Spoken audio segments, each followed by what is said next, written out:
चक्रासन। यह आसन पेट की चर्बी कम करता है, शरीर को सुडौल बनाता है, रीढ़ की हड्डी को मजबूत करता है, शरीर की कमजोरी दूर रखता है, शरीर को एक्टिव बनाता है।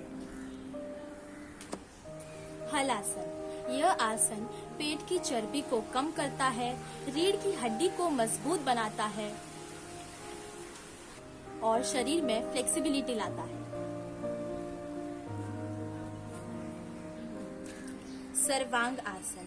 यह आसन मानसिक और शारीरिक स्वास्थ्य को बनाए रखने में बहुत फायदेमंद है और इसे आसनों की रानी भी कहा जाता है, जो कि यह आसन शरीर के सभी अंगों को व्यायाम देता है, इसीलिए इसको सर्वांग आसन, संपूर्ण अंग आसन कहा जाता है। पश्चिमोत्तान आसन। यह आसन रीढ़ की हड्डी को मजबूत बनाता है, पेट की चर्बी को कम करता है और शरीर में फ्लेक्सिबिलिटी लाता है।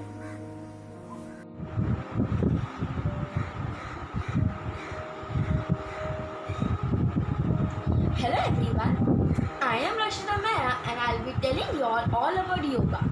Yoga is something which releases tension and stress. So on the 6th World Yoga Day, I'll be showing you some postures. So here is our first posture, Paschimottanasana.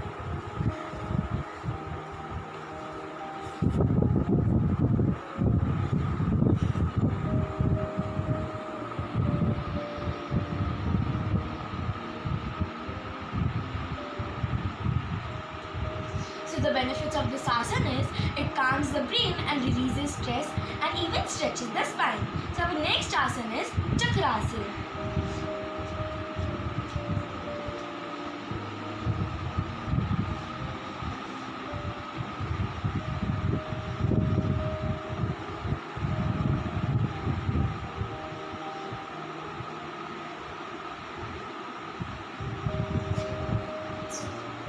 The benefits of Chakrasana is it reduces stress and tension and even improves our eyesight. So our next asana is Sarvangasana.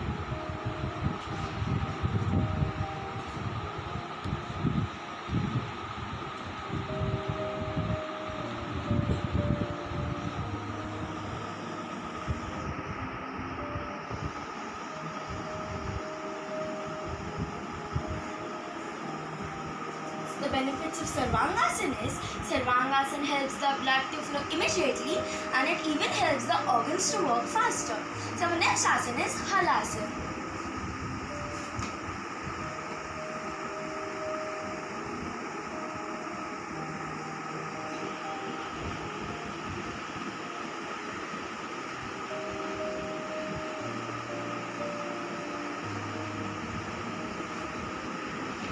The benefits of Halasana is Halasana helps to improve our health and even it removes the fatigue.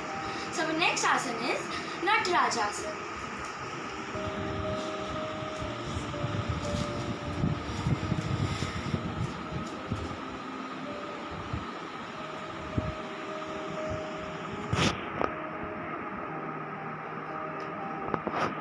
The next side.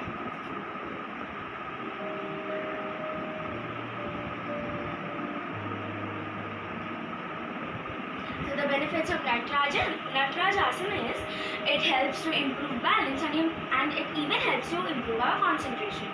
So our next asana is Ardha Dhanurasana.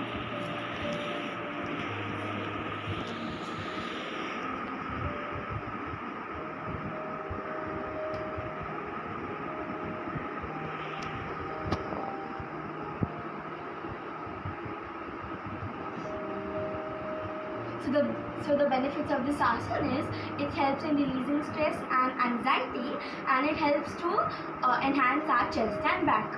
So our next and the last asana is Shavasana. Shavasana is also known as an finishing asana as it calms our body. So in this asana we will only lie down and calm our body.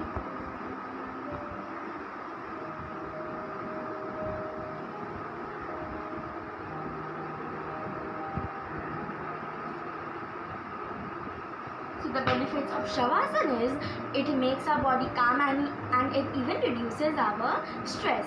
So thank you for watching all my poses. Thank you.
नमस्ते, मैं सुकृति सिंह आज आप सभी को हमारे 5वें अंतर्राष्ट्रीय योग दिवस के लिए बहुत सारी बधाई देना चाहती हूँ और आप सभी को बताना चाहती हूँ कि योग क्या है।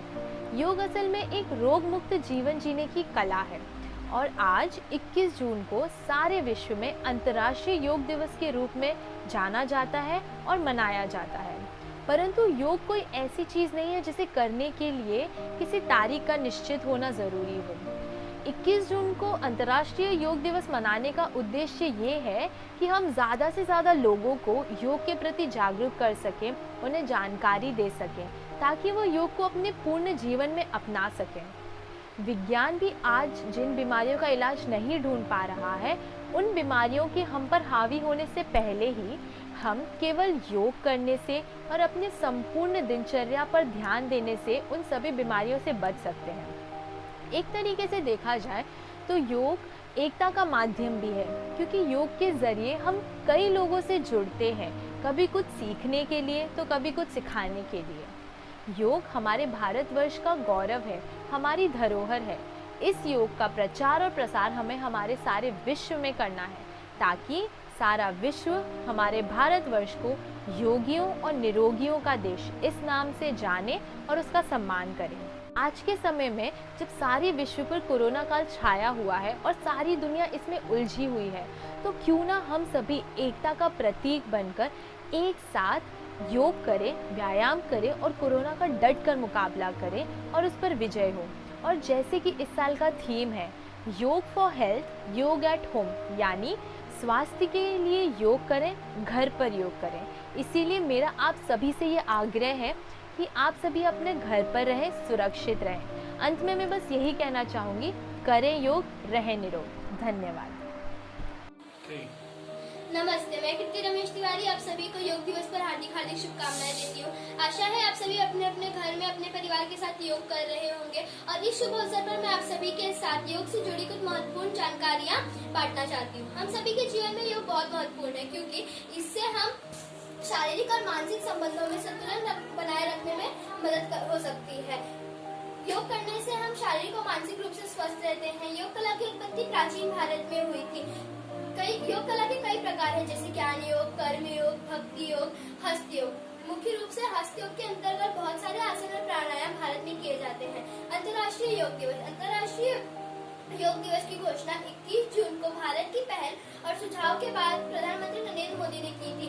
योग में कई आसन और प्राणायाम शामिल है, जैसे कि कपालभाति, अनुलोम विलोम, जिनको करने से हम सांस संबंधी समस्या और निम्न व उच्च रक्तदाब जैसी समस्याओं से मुक्ति पा सकते हैं। यदि हम नियमित रूप से रोजाना योग करें तो हम पुरानी से पुरानी बीमारियों से भी धीरे धीरे छुटकारा पा सकते हैं। वैसे तो योग की कई परिभाषाएं हैं, जिनमें से दो मुख्य हैं। पहली परिभाषा श्री कृष्ण जी भगवान ने भगवत गीता में कही है, योगः कर्मसु कौशलम, अर्थात निष्काम भाव से कर्म की कुशलता ही योग है। दूसरी परिभाषा महर्षि पतंजलि ने दी है, जिन्हें योग गुरु या जनक भी कहा जाता है। महर्षि का कहना है कि योग चित्त वृत्ति निरोध, अर्थात मन की इच्छा को संतुलित करने की क्रिया ही योग है। महर्षि पतंजलि ने योगों को 8 भागों में बांटा है, जिसे अष्टांग योग कहते हैं। पहला यम, इसमें झूठ न बोलना, चोरी न करना, ब्रह्मचर्य का पालन करना आता है। नियम, पूजा पाठ, स्वाध्याय, तप, संतोष, दान आता है। आसन, स्थिर भाव में बैठकर सुख की अनुभूति करना आसन है। प्राणायाम, सांस की गति को धीरे धीरे अपने वश में करना प्राणायाम है। प्रत्याहार, मन को सांसारिक विषयों से हटाकर आंतरिक विषयों में लगाना ही प्रत्याहार है। धारणा, संसार की हर वस्तु को सामान्य मानना ही धारणा है। ध्यान, मन की एकाग्रता को ध्यान कहते हैं और जो सबसे अंतिम है वो समाधि है। इसमें न तो मनुष्य कुछ देखता है, न सुनता है, न सूंघता है और न ही स्पर्श करता है, अर्थात वो अपनी इंद्रियों को अपने वश में कर लेता है। योग करने के कई फायदे हैं, जैसे कि योग करने से हमारा मस्तिष्क शांत होता है, डायबिटीज, कोलेस्ट्रॉल और मोटापे जैसी समस्याओं से छुटकारा पा सकते हैं। हमारी मांसपेशियां मजबूत होती हैं, नर्वस सिस्टम में काफी सुधार आता है और योग करने से हमारा शरीर भी मजबूत होता है, जिससे हमारा मस्तिष्क शांत, हमारा चित्त एकाग्र और हमारा मस्तिष्क ओजस्वी भी होता है। इस छोटे से संदेश के साथ मैं अपनी वाणी को विराम दूंगी। धन्यवाद। जय हिंद, जय। मेरा नाम चिन्मय है, मैं अम्बाला हरियाणा का निवासी हूँ। आज हम एक बहुत महत्वपूर्ण विषय पर चर्चा करेंगे, जो है योग का महत्व हमारे जीवन में क्या है। मैं इस पूरे विश्लेषण को सिर्फ मैं आपको एक विश्लेषण ही करा रहा हूँ मैं। तो इसको मैं पूरे को 3 भाग में बांट रहा हूँ। पहला तो है योग, दूसरा है सफलता का सूत्र, तृतीय यह है ईश्वर। तो पहले हम योग के बारे में बात कर लेते हैं। योग क्या है? योग एक ऐसी लंबी प्रक्रिया है जिसके द्वारा हम ईश्वर को प्राप्त कर सकते हैं। इसके अनेकों मार्ग हैं। यदि हम एक मार्ग पर लगातार नहीं चल पाते, मान लीजिए हम उसमें प्रोक्रेस्टिनेशन करते हैं, अर्थात मैं आपको एक छोटा सा एग्जांपल देता हूँ अष्टांग योग का। अष्टांग योग आपको लग रहा है कि मुश्किल है, वो नहीं चल पा रहे हैं उस पर, तो आप अपना मार्ग बदल सकते हैं। सफलता का सूत्र क्या कहता है? अगर आपको लक्ष्य प्राप्त करना है और आपका एक ही रास्ता है, मतलब रास्ते बहुत सारे होते हैं इसमें, ठीक है, आप रास्ते एक रास्ते पर चल रहे हैं जो घास वाला है, दूसरा रास्ता है जिस पर बहुत अधिक मिट्टी है। यदि आप रास्ता चेंज कर लें तब भी आप उसी गोल पर पहुंचेंगे, उसी लक्ष्य पर पहुंचेंगे, ठीक है। तो ये बताना चाहता हूँ। अष्टांग योग के अलावा और भी बहुत सारे मार्ग हैं। तो ये थोड़ा विषय से हटकर था, लेकिन आगे के विश्लेषण को समझने के लिए अत्यावश्यक था। तो अब हम बात करते हैं सफलता के सूत्र की, ठीक है। सफलता का सूत्र हमने जाना, ये कहता है कि एक हमारा लक्ष्य है, उस पर कहीं जाने के रास्ते हैं। अब मेरे पास एक छोटा सा एग्जांपल है कि मेरा एक दोस्त है। पहले मैं आपको पूरा स्टोरी बताता हूँ। मैंने चाहा कि मैं एक दिन संपूर्ण अष्टध्यायी याद करूँ, मेरे पास केवल 6 दिन। मैंने किया कि 800 सूत्र प्रतिदिन याद करूंगा तो 5 दिनों में अष्टाध्यायी याद हो जाएगी, और एक दिन अगर थोड़ी टाल मटोल हुई तो वो मेरी अष्टाध्यायी 6 दिनों में पूरी हो जाएगी। परंतु होता क्या है, मैं 6 दिनों में अष्टाध्यायी नहीं याद कर पाता हूँ। 2 दिन मैं व्यर्थ कर देता हूँ, बचे की तरह 4 दिन। तीसरे दिन मेरे पास एक दोस्त आता है, वो मुझे कहता है भाई मैं तेरे को अगले 3 दिन तक पूरी अष्टाध्यायी संपूर्ण तरीके से पक्की याद करवा दूंगा। तो मैं बहुत खुश रहता हूँ, भाई कैसे वो कहेगा? जैसे जैसे मैं करवाता जा रहा हूँ तू वैसे वैसे कर। मैंने कहा ठीक है, मैं वैसा ही करूंगा। योग वही व्यक्ति है जो आपको बता रहा है कि भाई ऐसे ऐसे कर। तो ये क्या है? ये एक ऐसा हमारे पास एक बहुत महत्वपूर्ण व्यक्ति है, योग महत्वपूर्ण अंग है। तो इससे क्या प्रतीत होता है, हमें क्या लगता है अंदर से कि योग हमारे जीवन का महत्वपूर्ण अंग है। अब इसमें ईश्वर तो आ ही गया, ईश्वर तक पहुंचने का मार्ग है ये, और अंतिम लक्ष्य ईश्वर। धन्यवाद।